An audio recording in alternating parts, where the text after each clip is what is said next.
안녕하세요. 독일어 신문 읽어준 남자 독신남입니다. 오징어 게임이 세계적으로 성공한 이유 과연 어디에 있을까요? 사실 이런 류의 영화는 늘 있어 왔습니다. 많은 매체들이 오징어 게임 성공 이유에 대해 여러 가지 이유를 꼽고 있고 저도 이에 관한 영상을 이미 제작해 올려드렸었는데요. 아직 정확히 왜 세계 모든 시청자분들이 이 단순한 프레임, 서바이벌 게임의 형식을 가지고 온 이 드라마에 열광을 하고 있는지 솔직히 잘 모르고 있죠. 그냥 세계적으로 나타나고 있는 현상입니다. 어쩌면 세계 모든 이들이 오징어 게임에서 연출된 이런 절박함에 모두가 고통을 받고 있기 때문이기도 하겠죠. 공감대를 그냥 느끼고 있는 겁니다.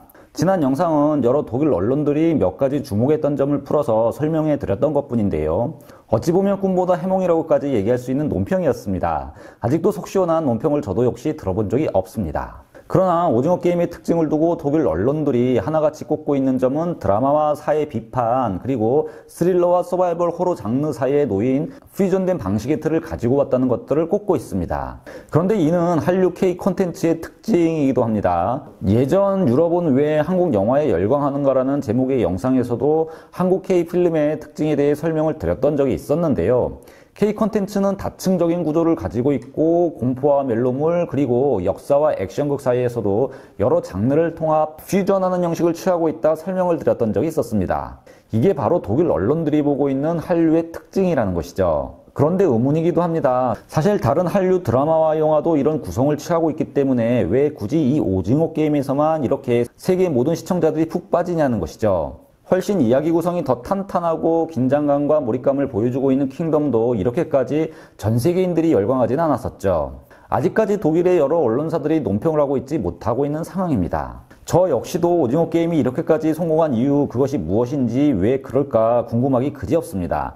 그런데 독일 유력 언론사는 아니지만 오징어 게임의 세계적인 성공, 그 이유에 관해 아주 재밌는 관점을 던지고 있는 비평이 하나 있습니다.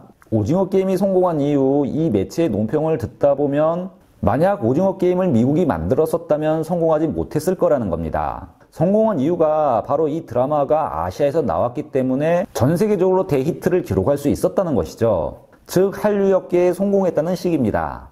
물론 이 같은 설명은 다른 우수한 한류 작품들이 성공하지 못했던 이유 이에 대해서 정확하게 설명할 수 없는 것이기에 그리 설득력이 없을 수도 있지만요. 오징어 게임의 세계적인 성공은 BTS 등 그동안의 한류의 확산이 만들어온 그 저변 때문이라는 것이고 이런 이유가 하나씩 쌓여서 이제 한류가 주류로 될 수 있는 그 영향력을 만들어 왔다는 겁니다. 그러니까 오징어 게임은 그 콘텐츠 자체가 가지고 있는 대단함도 있지만 일단 한류였기 때문에 성공했다는 것이죠.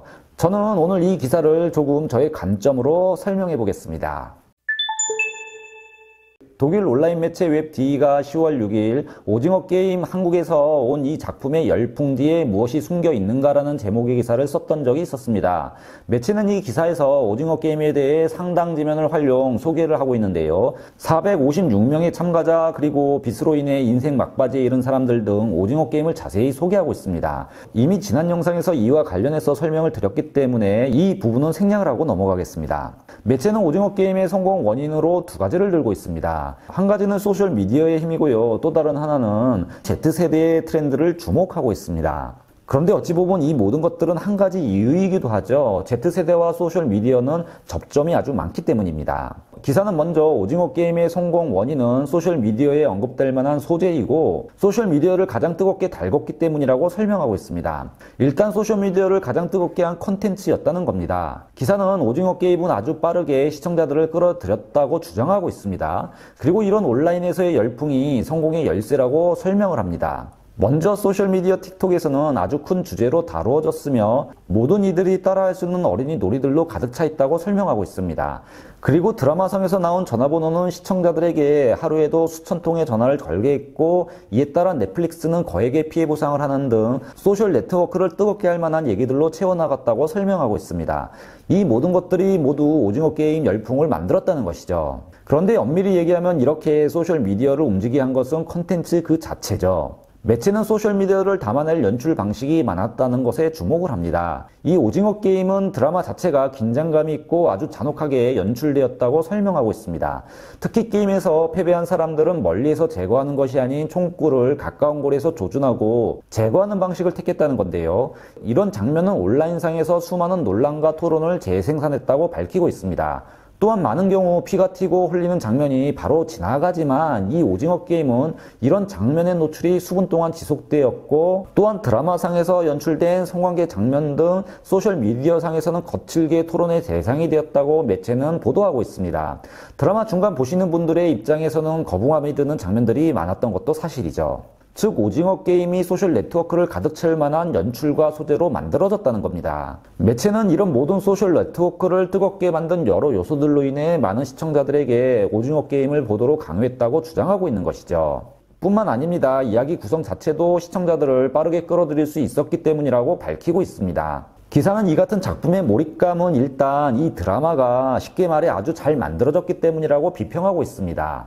연기자들의 연기와 연출은 드라마상에서 서스펜스를 유지하는 여러 문제들과 걱정들을 쉽게 담아냈고, 왜 이들이 이 폭력적인 게임에 참여해야 하는지도 간단 명료하게 연출됐다고 설명하고 있습니다. 그리고 독일에서는 무명에 가까운 이 연기자들은 아주 훌륭히 자신들의 일을 해냈다고 연기자들에게 호평을 하고 있습니다. 특히 주인공 이정재는 어머니와 같이 살면서 늘 돈이 없는 사람이고 인생의 실패자로 그려졌다고 설명하고 있죠. 그리고 이런 현실 세계에서의 궁핍함이 서바이벌 데스게임에 참여하도록 강요했다 보도하고 있습니다.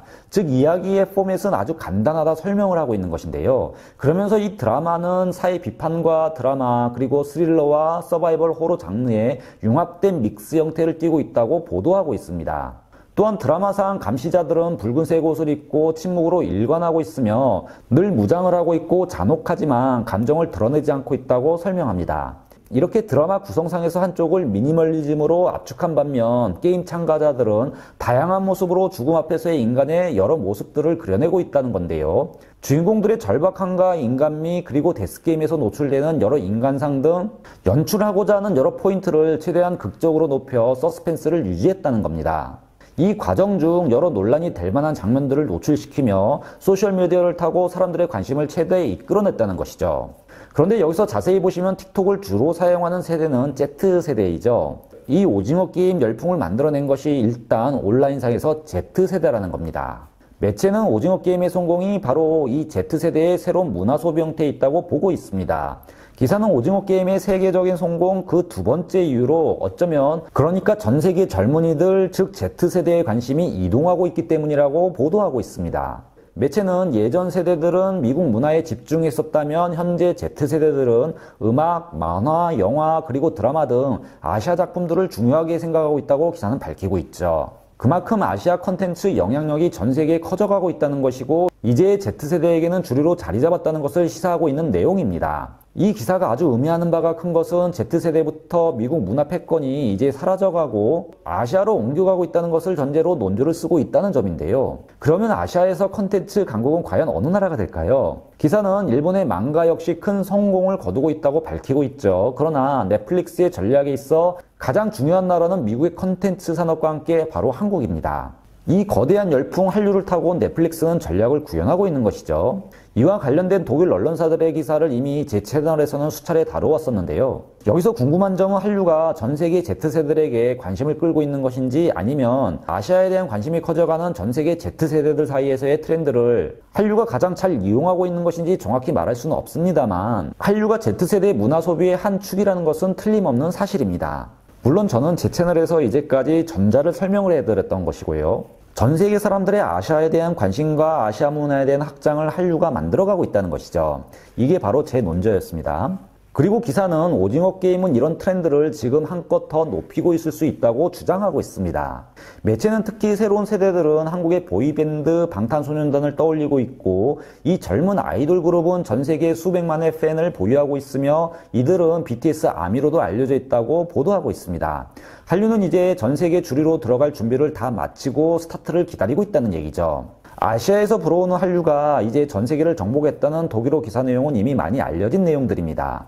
독일어권에서는 이제 한류가 아시아 콘텐츠를 대표하는 상징적인 단어가 된 것이죠. 그리고 기사는 Z세대의 뚜렷한 문화 소비 트렌드는 미국의 관점이 아닌 아시아의 관점으로 풀어낸 얘기를 더 선호하고 있다고 밝히고 있습니다. 이런 트렌드는 한 번에 만들어진 것이 아닌 지난 수년 동안의 한류의 붐을 타고 형성되었고 BTS 등 세계적인 K-팝 아이돌 그룹 모두가 만들어낸 커다란 퍼펙트 스톰 같다는 것이죠. 즉 한국 컨텐츠가 만들어낸 새로운 방식의 서바이벌 게임, 소셜미디어를 가득 채울 만큼의 소재들, 그리고 한류라는 거대한 흐름 속에서 이번 오징어 게임의 성공 이유를 봐야 한다는 주장을 지금 매체가 하고 있는 겁니다.